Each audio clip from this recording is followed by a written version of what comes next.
വെച്ചുകൊണ്ട് കുനിഞ്ഞു നോക്കിക്കൊണ്ടിരുന്നതാണ്. അപ്പോൾ എന്നാണെന്ന് പറയുമ്പോ അതിന്റെ മുമ്പ് ചിലർ ഓടിക്കഴിഞ്ഞു. ഇതൊന്നും ഞങ്ങൾക്ക് പ്രശ്നമല്ല. ഞങ്ങൾ ഉദ്ദേശിച്ചു വന്ന കാര്യമൊന്നും നടന്നിട്ടില്ല. അവരുദ്ദേശിച്ച് ശിഷ്യന്മാർ വന്നെന്താ? എന്തിനാ അവര് വന്നത്? ഉയർപ്പൊന്നൊക്കെ പറഞ്ഞിരുന്നു, ശരിയാ. നടന്നില്ല, കണ്ടില്ല. ഉദ്ദേശിച്ച അളവിലുള്ള അനുഭവം ഒന്നും കൈ കിട്ടിയില്ല. അവര് മാറിപ്പോയി.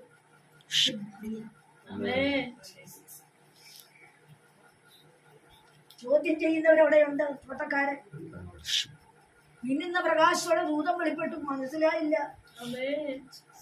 സ്തോത്രം. പക്ഷേ അവിടെ നിന്നുകൊണ്ട് ചെയ്തത് എന്താണെന്നറിയാമോ? കരയ്യ മാത്രമല്ല, കരയുന്നതിന്റെ ഇടയ്ക്കുള്ള എന്താ അതിന്റെ അർത്ഥം? കരച്ചിൽ പല വിധത്തിലുണ്ട്. പക്ഷെ കുനിഞ്ഞുള്ള കരച്ചിൽ ബുദ്ധിമുട്ടാണ്. താഴ്മയിലും വിധേയത്വത്തിലും വിശ്വാസത്തിലും ഉറപ്പിലും ധൈര്യത്തിലുമുള്ള കരച്ചിൽ. ഇല്ല, എന്റെ നാഥനെ കാണാതെ ഞാൻ ഇവിടെ വിടത്തില്ല. അവൻ എന്നോട് പറഞ്ഞ വാക്ക് പാലിക്കാതെ ഞാൻ ഇവിടെ വിടത്തില്ല. ഉറപ്പുള്ള വിശ്വാസം, വിധേയത്വത്തിന്റെ കരച്ചില്, പൂർണ്ണതയുള്ള വിധേയത്വം അവിടെ വെളിപ്പെടുക.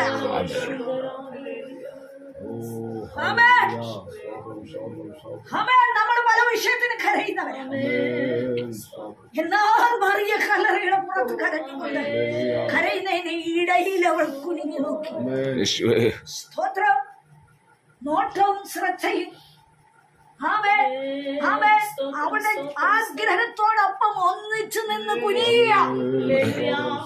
പകലിൽ യേശുവിനെ കാണുവാനുള്ള താല്പര്യത്തോടെയുള്ള ഓട്ടം, യേശുവിനെ അറിയുവാനുള്ള താല്പര്യം, യേശുവിനായി വിധേയപ്പെടുവാനുള്ള ഒരു ഹൃദയം, യേശുവിനെ അനുസരിച്ചുകൊണ്ടുള്ള ഒരു നിൽപ്പ്, യേശുവിന്റെ ആഗ്രഹം അവൻ പറഞ്ഞ വാക്കോർത്ത് അവന് വേണ്ടി കുനിയുവാൻ തയ്യാറായ ഈ സ്ത്രീ.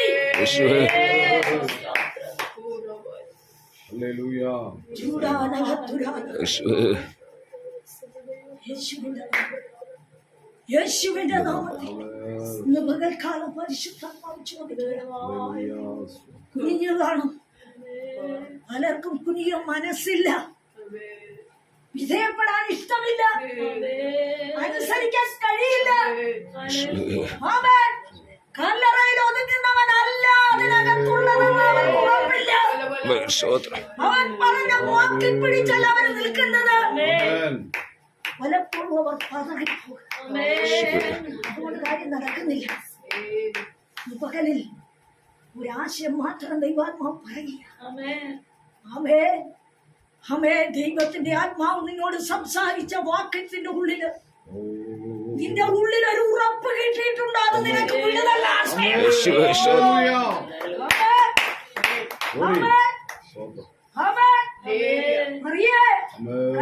തോട്ടക്കാരൻ സ്തോത്രം. എന്തിനാ സ്ത്രീയെ നീ കരയുന്നത്?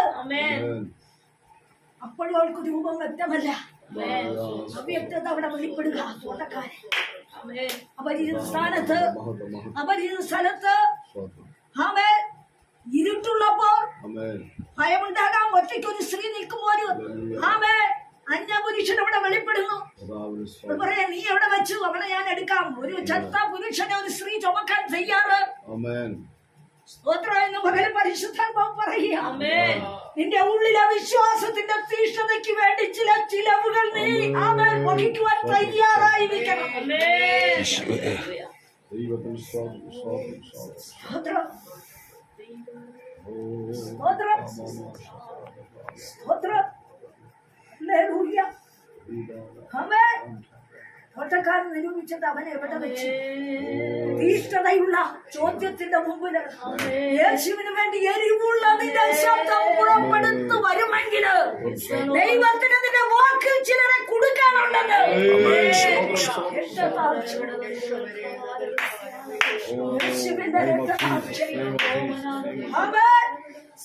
വിഘടിക്കുന്നവർ വിഘടിക്കട്ടെ, വാദിക്കുന്നവർ വാദിക്കട്ടെ.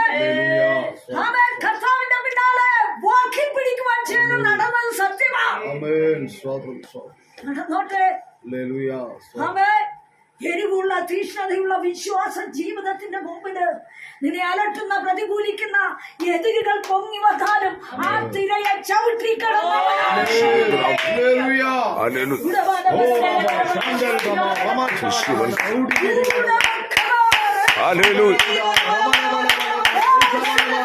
യേശുവിന്റെ നാമം ഹല്ലേലൂയ. പലവിധ തിരയിളക്കി നിന്നെ അലട്ടുമ്പോ നിന്റെ ശുശ്രൂഷ ശരിയല്ലെന്നും നിന്റെ വാക്ക് ശരിയല്ലെന്നും നിന്റെ വാദം ശരിയല്ലെന്നും നിന്റെ പോക്ക് ശരിയല്ലെന്നും നിന്റെ ലക്ഷ്യം ശരിയല്ലെന്നും പറയുന്നവർ പറയട്ടെ. ഈ തിരകളെയൊക്കെ കർത്താവ് ചവിട്ടിയാണ് മുന്നിൽ വന്നത്. ഹല്ലേലൂയ.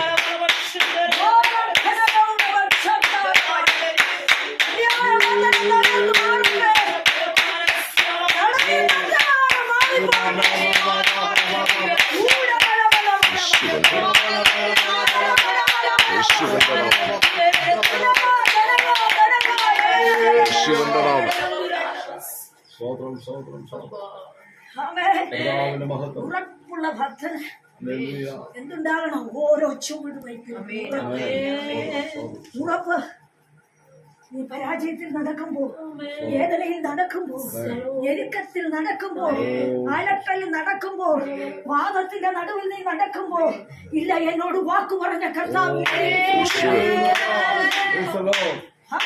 അവൻ ഒരു മൂലയിൽ ഒതുങ്ങിക്കളയുന്ന ദൈവമല്ല, നിന്നെ കാണാതിരിക്കുന്ന ദൈവമല്ല, നിന്റെ ആവശ്യം അറിയാത്ത ദൈവമല്ല, നിന്റെ ആഗ്രഹം അറിയാത്ത ദൈവമല്ല, നിന്റെ വേദന അറിയാത്ത ദൈവമല്ല, നിന്റെ നിലവിളി അറിയുന്ന ഒരുവൻ. ആർക്കും നിന്നെ ഒരുക്കാൻ പറ്റത്തില്ല. സ്തോത്രം. സർവ്വത്തിന്റെ ഉടയവനായ ദൈവത്തെ അവന്റെ ഉള്ളം കയ്യിൽ നീ മറിഞ്ഞു പോകാതെ അപഹരിച്ചിരിക്കുന്ന ആ ദൈവത്തെയാ നീ സേവിച്ചത്. ശത്രു പലവിധ ഓലപ്പാമ്പ് കാണിക്കുന്നു.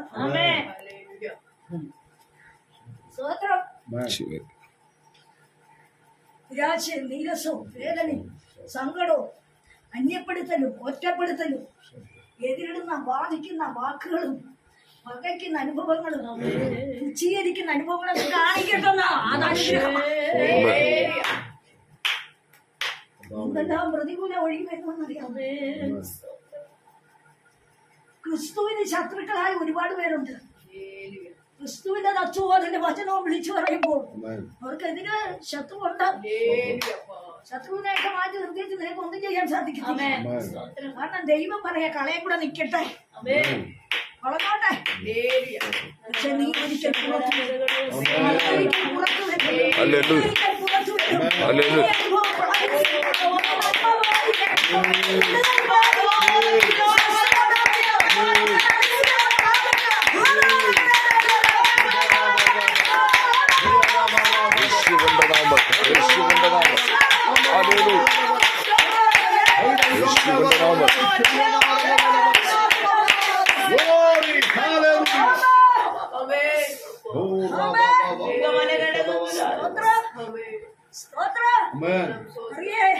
നിന്റെ കാത്തിരിപ്പ് വെറുതെ എന്ന്, നിന്റെ നിലവിളി വെറുതെ എന്ന്, നീ വിധേയപ്പെട്ട് വിശ്വസിച്ച് പുറകെ നടന്ന് വെറുതെ എന്ന് പ്രധാന ശിഷ്യന്മാര് പോലും പറഞ്ഞില്ലേ.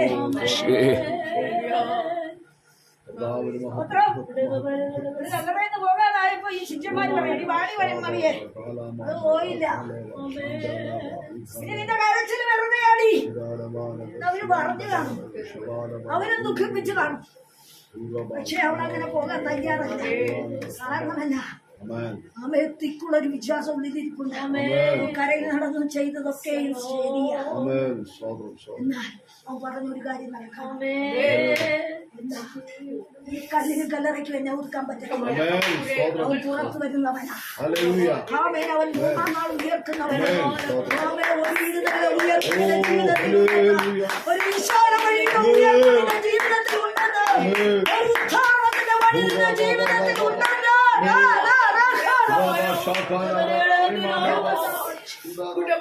കേൾക്കാൻ ചെയ്യും. ആമേൻ. ഒരു ഉയർപ്പിന്റെ വഴി.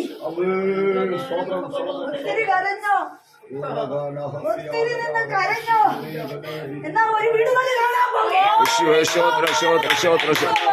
ഹല്ലേലൂയ.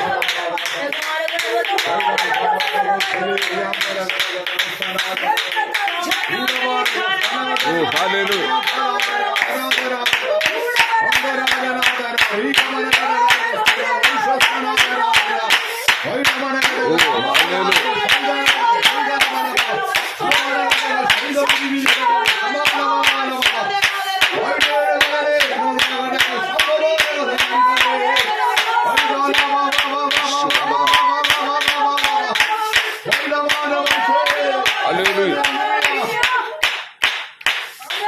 ആമേൻ.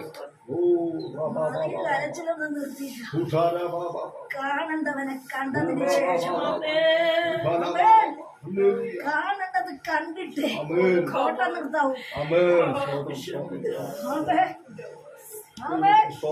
വിധേയത്വം നിർത്തുന്നത് എപ്പോഴാണെന്നറിയാമോ? അവൻ പ്രാപിച്ചിട്ട് നിർത്താവൂ. സ്തോത്രം. ചിലത് പ്രാപിക്കാനാ തടസ്സം കൊണ്ടുവരുന്നത്.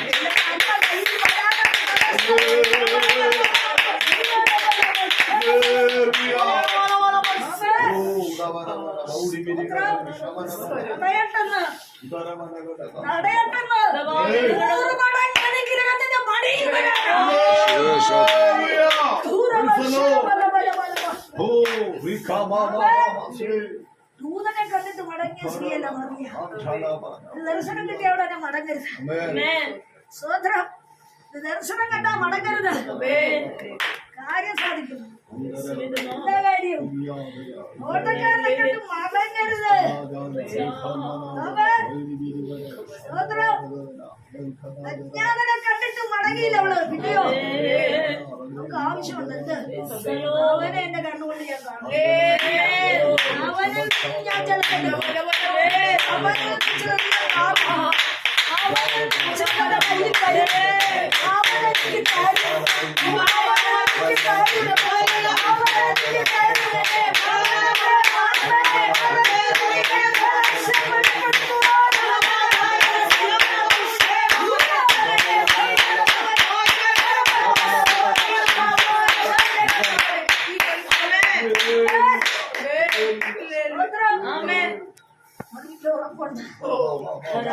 കല്ലറക്കി ഒതുക്കാൻ ഉറപ്പുള്ള വിശ്വാസത്തിന്റെ മുമ്പിൽ കയറി പോകുന്നതിന് മുമ്പ് അവളുടെ മുമ്പിൽ നിന്ന് ദൂരം കൊടുത്തു നീയെന്ന് പറ. സ്ത്രീ ശിശുനോദിക്കുന്ന എങ്ങനെയാന്ന് വിശുദ്ധന്മാര് ചോദിക്കുന്നുണ്ട് കേട്ടോ. പുരുഷന് മാത്രമേ പരിശുദ്ധാത്മാവ്, സ്ത്രീക്ക് പരിശുദ്ധാത്മാവ്. പക്ഷെ ആദ്യത്തെ ദൂതുവാഹി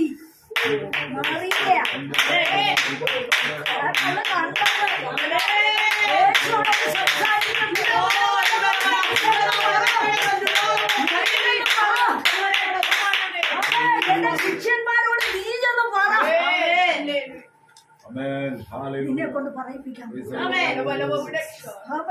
മറഞ്ഞിരുന്ന ചില രഹസ്യങ്ങൾ അവൻ നിന്നെ കൊണ്ട് ഇതുവരെ കണ്ടിട്ടില്ലാത്ത ചില അനുഗ്രഹത്തിന്റെ പുഷ്ടിയിലേക്ക് പേരെ ഒന്ന് മക്കളുടെ കൊണ്ടുപോയി. മൂന്ന് പേരെ എന്താ കാര്യം? എന്താ കാര്യം? ചിലത് വെളിപ്പെടുത്താൻ